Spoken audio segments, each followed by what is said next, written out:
siapapun. Engkau tahu ceritaku dan isi hatiku. Tak peduli masa lalu, Engkau tetap memilihku. Ubahkanku, sempurnakan, jadi karya yang indah. Kini aku percaya tiada yang mustahil bagimu. Kuasamu kuatkanku, dasarku berharap.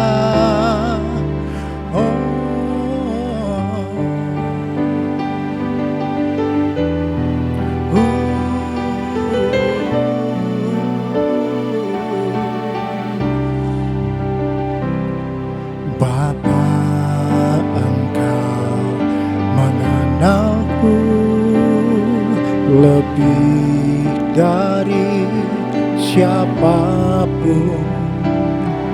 Engkau tahu ceritaku dan isi hatiku. Tak peduli masa lalu, Engkau tetap memilihku.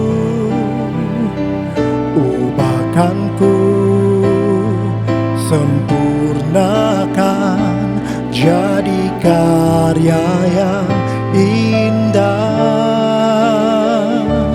Kini aku percaya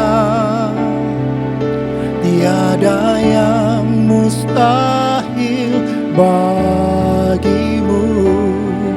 Kuasamu kuatkanku, dasarku berharap. Kini aku berserah pada rancanganmu bagiku. Ku ikuti panggilanmu, ku kan setia sampai akhir hidupku.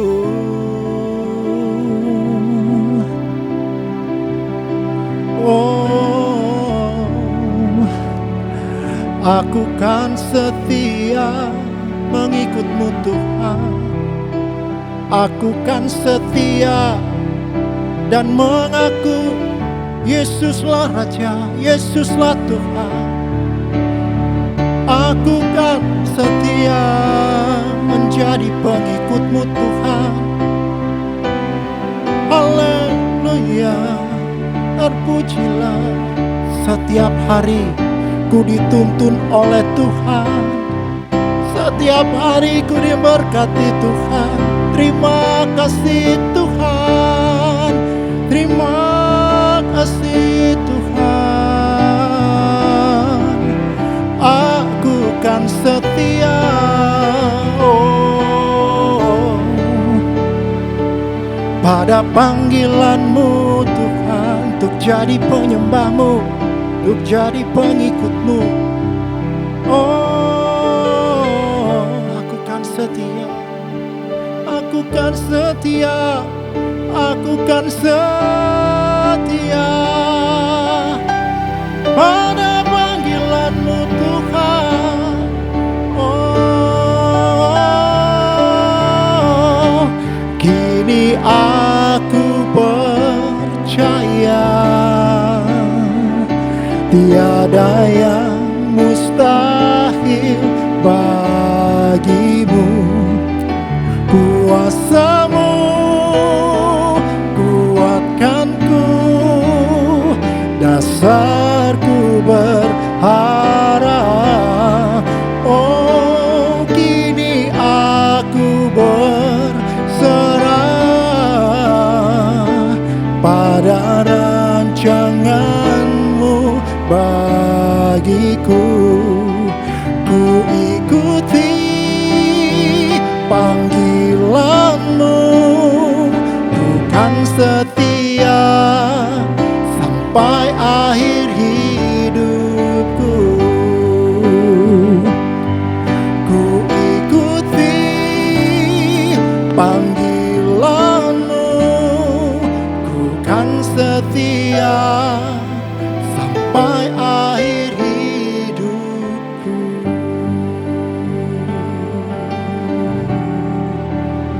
Sampai akhir hidupku. Segala kemuliaan hanya bagi Tuhan. Segala hormat pujian hanya bagi Tuhan. Kuasa dan kemuliaan hanyalah bagi Tuhan. Segala kemuliaan, keagungan, kejayaan hanya bagi Tuhan. Segala kemuliaan hanya bagi Yesus Tuhanku. Segala hormat pujian hanya bagi Tuhan. Kuasa dan kemuliaan hanyalah bagi Tuhan. Segala kemuliaan, keagungan, kejayaan hanya bagi Tuhan. Hanya bagi Tuhan. Hanya bagi Tuhan.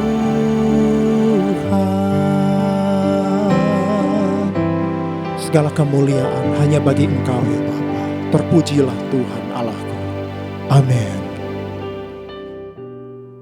Mari kita berdoa. Tuhan, kami mengucap syukur untuk hari ini, hari yang sudah Tuhan siapkan bagi kami. Sebentar lagi firman Tuhan akan kami dengar. Kiranya Tuhan Allah menyertai pemberitaan firman-Mu pada hari ini, dan izinkan Roh Kudus menguatkan hati kami supaya kami bisa menjadi pelaku-pelaku firman-Mu. Di dalam nama Yesus kami berdoa. Amin. Bapak, Ibu, Saudara-saudari, sahabat MDC, sebelum GPS sangat terkenal seperti saat ini, saya memiliki sebuah pengalaman yang menarik. Pada waktu itu kami sedang mengadakan acara pelayanan misi di wilayah yang sangat terpencil dan terasing. Kami hanya dituntun oleh peta buatan manusia dan pengalaman tukang ojek. Salah menuju lokasi berulang kali. Hari semakin malam, kami jujur, saya dan tim mengalami ketakutan. Sebab kami tidak mengetahui kondisi medan dan yang membuat kami menjadi takut. Takut dan khawatir sampai muncul dalam pertanyaan kami. Ini sampai atau tidak ya? Peta yang ada di tangan saya ini saya ragukan. Tukang ojek yang membawa saya pun saya ragukan. Orang ini bisa nggak ya membawa kami sampai ke tempat tujuan? Saya ingin melontarkan pertanyaan itu, tapi jujur saya tidak berani mengungkapkannya. Jangan-jangan dia marah, maka terjadi sesuatu yang merugikan kita semua. Perasaan takut oleh karena keadaan membuat kita tidak lagi percaya kepada siapapun. Sikap takut membuat kita meragukan semua perkataan, bahkan hingga pribadi seseorang. Bapak, Ibu, Saudara-saudari, demikian yang dialami oleh para murid Tuhan Yesus yang akan kita renungkan pada pagi hari ini, pada saat hari ini. Yaitu terambil di dalam kitab Markus 16 ayat yang pertama sampai ayat yang ke-8. Markus 16 ayat yang pertama sampai yang ke-8. Saya ingin membacakannya. Setelah lewat hari Sabat, Maria Magdalena dan Maria ibu Yakobus serta Salome membeli rempah-rempah untuk pergi ke kubur dan meminyaki Yesus. Dan pagi-pagi benar pada hari pertama minggu itu, setelah matahari terbit, pergilah mereka ke kubur. Kita selesai dulu dari ayat pertama sampai ayat kedua dulu. Lalu kita akan melanjutkannya nanti. Pada ayat pertama sampai yang kedua ini kita menanyakan kemana para murid-murid itu pergi. Mereka mengalami ketakutan sehingga mereka harus bersembunyi. Apakah para wanita adalah tokoh-tokoh yang pemberani pada waktu itu sampai dia harus hadir, datang untuk pergi ke kubur dan meminyaki mayat Yesus? Tentu kita berkata, ya, berani sekali. Tetapi kalau kita membaca di dalam kitab Yohanes pasal yang ke-20 ayat yang pertama, di sana dikatakan bahwa pada hari pertama minggu itu pagi-pagi benar ketika hari masih gelap, pergilah Maria Magdalena ke kubur itu dan melihat bahwa batu telah diambil dari kubur. Mengapa mereka pergi pada saat hari masih gelap? Ya, karena mereka takut kepada banyak orang. Meskipun hati mereka sangat terpaut dengan pribadi Yesus. Mereka sangat cinta kepada Yesus, tapi ada ketakutan yang mengelilingi mereka. Sama seperti seorang pria yang ingin mengungkapkan cintanya kepada pasangannya, pada calon pasangannya, tapi dia takut karena ia melihat keadaan dirinya atau tahu siapa dirinya itu. Pada ayat ketiga dan keempat kita akan tahu siapakah wanita itu. Dikatakan demikian ayat ketiga dan keempat. Mereka berkata kepada seorang yang lain, siapa yang akan menggulingkan batu itu bagi kita dari pintu kubur? Tetapi mereka, ketika mereka melihat dari dekat, tampaklah batu yang sangat besar itu sudah terguling. Wanita itu melihat siapa dirinya yang lemah. Jelas batu seukuran sebesar 10 ton, siapa yang mampu?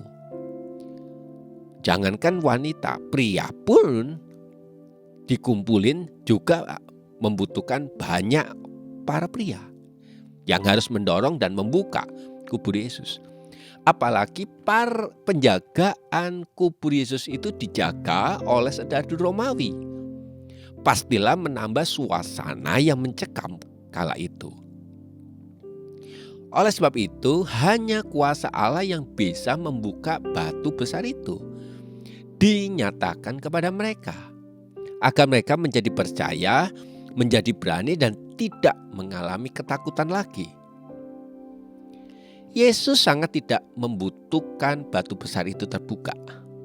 Yesus mampu melewati dan menerobos batu yang besar sekalipun. Allah yang membuat batu besar itu terguling, agar wanita-wanita, para murid-murid pada waktu itu menjadi percaya, tidak takut, dan mengakui perkataan dan mempercayai perkataan daripada Tuhan Yesus. Ini kuasa Allah yang tidak bisa dilakukan oleh manusia. Hal ini ditegaskan pada ayatnya yang kelima. Dikatakan seperti ini. Lalu mereka masuk ke dalam kubur dan mereka melihat seorang muda yang memakai jubah putih duduk di sebelah kanan. Mereka pun sangat terkejut. Ayat ke-6. Tetapi orang muda itu berkata kepada mereka, "Jangan takut. Kamu mencari Yesus orang Nazaret yang disalibkan itu. Ia telah bangkit. Ia tidak ada di sini. Lihat, inilah tempat mereka membaringkan dia." Seakan-akan malaikat yang digambarkan di sini sebagai orang muda itu berkata demikian, "Jangan takut. Engkau melihat batu besar yang engkau cemasi sekarang terbuka.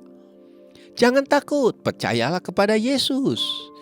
Karena engkau sudah melihat apa yang kau lihat. Tempat di mana Yesus dibaringkan itu kosong. Tidak ada lagi tubuh jasmania dari diri Yesus. Apakah engkau ingat perkataan Yesus bahwa ia bangkit pada hari yang ketiga? Dari alam kematian, dia sudah bangkit. Jangan takut, percayalah kepada dia. Sebab dia sudah bangkit seperti apa yang ia katakan. Jangan takut, beritakanlah berita kebangkitan itu. Kepada siapa? Ayat ke-7. Tetapi sekarang pergilah, katakan kepada murid-muridnya, kepada Petrus, ia mendahului kamu ke Galilea. Di sana kamu akan melihat seperti yang sudah dikatakannya kepada kamu. Ada kata yang menarik dari ayat tersebut. Sebelum engkau memberitakan berita kebangkitan, Yesus telah mendahului kamu. Jangan takut. Ayat ini ingin menegaskan bahwa Yesus telah membukakan jalan. Kita hanya menceritakan. Sebelum kita bersaksi tentang pribadi Yesus, Yesus sudah bercerita tentang dirinya sendiri. Dia sudah memproklamasikan dirinya sendiri. Sebelum kita melangkah, Yesus sudah melangkah terlebih dahulu. Apakah para wanita itu meresponi seperti yang dikatakan oleh para malaikat? Setelah melihat kejadian yang tidak akan pernah terjadi sekali untuk selama-lamanya. Ayat ke-8. Lalu mereka keluar dan lari meninggalkan kubur itu. Sebab gentar dan dahsyat menimpa mereka. Mereka tidak mengatakan apa-apa kepada siapapun juga karena takut. Malaikat berkata, "Jangan takut." Setelah melihat berita tentang kebangkitan, apakah yang dilakukan oleh para wanita itu? Tetap mengalami ketakutan. Perkataan malaikat tidak digubris. Perkataan Yesus pun sama dihiraukannya. Apa yang dilihat tidak sesuai dengan kenyataan. Benar nggak sih apa yang dikatakannya itu? Sama seperti Anda sedang ingin makan sebuah gado-gado. Ketika gado-gado itu ada di meja Anda sedang berpikir, apakah benar seluruh makanan yang ada di piring gado-gado saya ini higienis.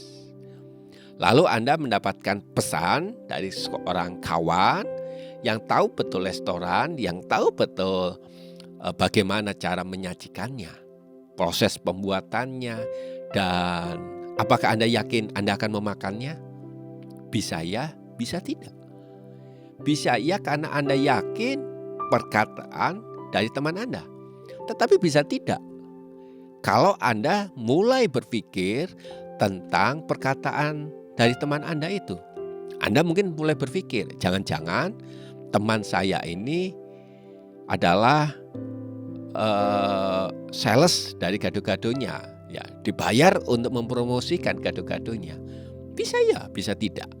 Hal ini tergantung bagaimana kita memandang sebuah perkataan tentang dari seorang pribadi, seseorang.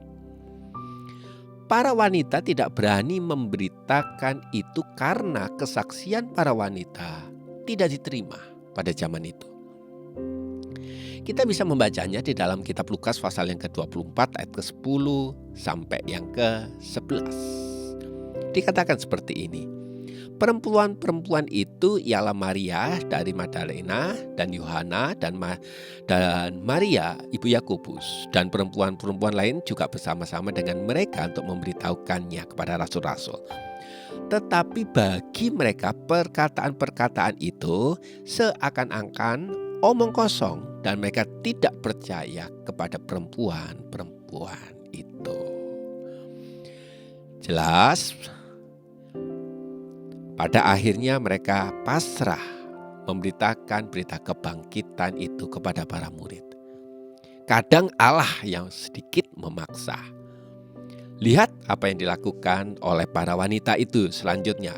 Ada muncul kata dengan singkat berita kebangkitan itu disampaikan.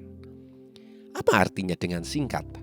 Ini menunjukkan kepada kita, kepada para pendengar masa kini, bahwa aku menyampaikannya seadanya. Apa yang aku lihat aku sampaikan, tetapi dimotivasi oleh sebuah ketakutan.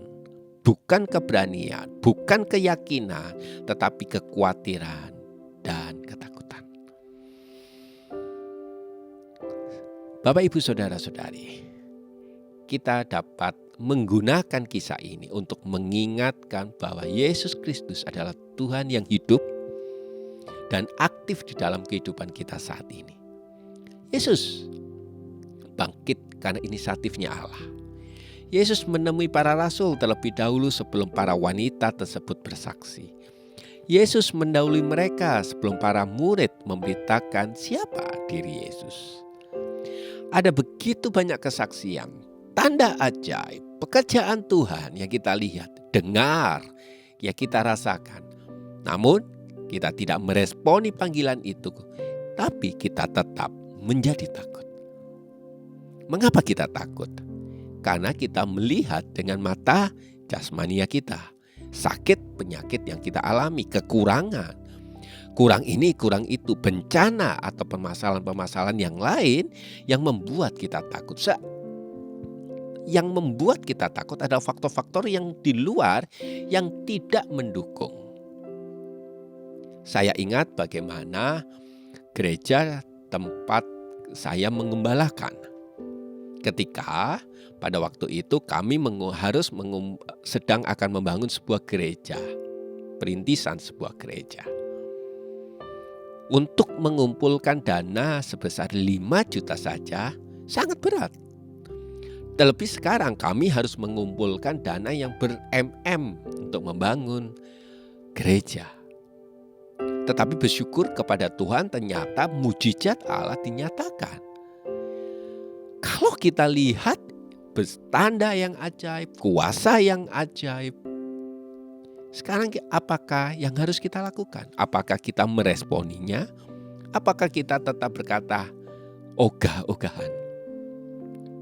Ingat Bapak, Ibu, Saudara-saudari, Anda mungkin seorang bisnis. Lihat keadaan kita menjadi takut, kita sulit untuk mengambil keputusan, untuk melangkah. Tapi ingat kata saya ini, firman Tuhan juga menegaskan, Tuhan ada mendahului kita. Jangan takut, Allah sudah mendahului kita. Mungkin kita mengalami takut untuk masa depan kita. Lihat bagaimana Allah sudah juga mendahului kehidupan dan mempersiapkan masa depan bagi kita. Kalau engkau merasa marah kepada Tuhan karena cita-citamu tidak dikabulkan, sebenarnya jangan marah. Mengapa? Karena Allah mendahului kita, Ia tahu apa yang terjadi di depan kita. Mata kita sangat terbatas, tetapi mata Allah menjelajahi bumi, ruang, dan waktu. Respon kita hanya satu. Apakah kita mempercayai Allah? Kuasa kebangkitannya membuat Allah mendahului kita. Seperti seorang yang nonton film yang sudah tahu endingnya. Seperti kita melihat dan menyaksikan pertandingan sepak bola dan kita tahu pasti yang menang adalah lawannya. Semua cerita kehidupan kita sudah tahu endingnya. Apakah endingnya? Yaitu kita dibangkitkan bersama dengan Kristus, menang dari kuasa maut. Apalagi yang harus kita takutkan? Bukankah seperti ada lagu yang mengatakan sebab Dia hidup pada hari esok, karena Dia yang mendahului kita. Sebab Dia hidup ku tak gentar, karena Dia yang mendahului kita. Karenanya ku tahu Dia pegang hari esok. Hidup ini jadi berarti karena Dia hidup. Mengapa banyak orang yang tidak memiliki arti hidup? Karena ya Dia yang pegang adalah masa depannya. Mereka berpikir bahwa dirinya bertanggung jawab atas masa depannya. Sebagai anak Tuhan, bukan investasi kita, bukan prestasi kita semata, dan bukan koneksi kita semata, tetapi hanya relasi kita lah yang membuat firman Tuhan, kuasa firman Tuhan dan kebangkitannya itu menjadi nyata. Biarlah firman Tuhan pada hari ini mengingatkan kita untuk semakin hari menaruh percaya kita, menaruh pengharapan kita terhadap kuasa perkataan Yesus Kristus yang telah mendahului kita. Amin. Segala kemuliaan hanya bagi Tuhan. Segala hormat pujian hanya bagi Tuhan. Kuasa dan kemuliaan hanyalah bagi Tuhan. Segala kemuliaan, keagungan,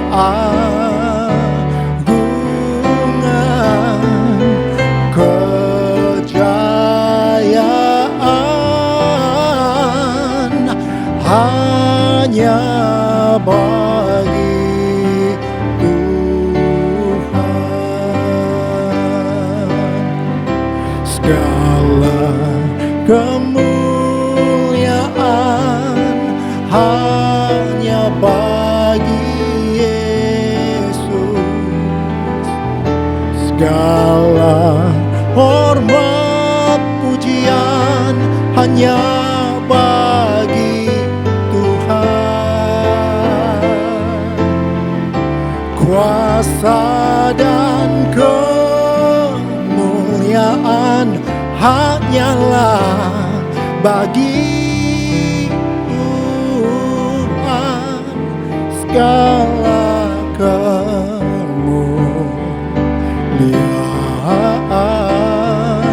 keagungan, kejayaan hanya bagi Tuhan.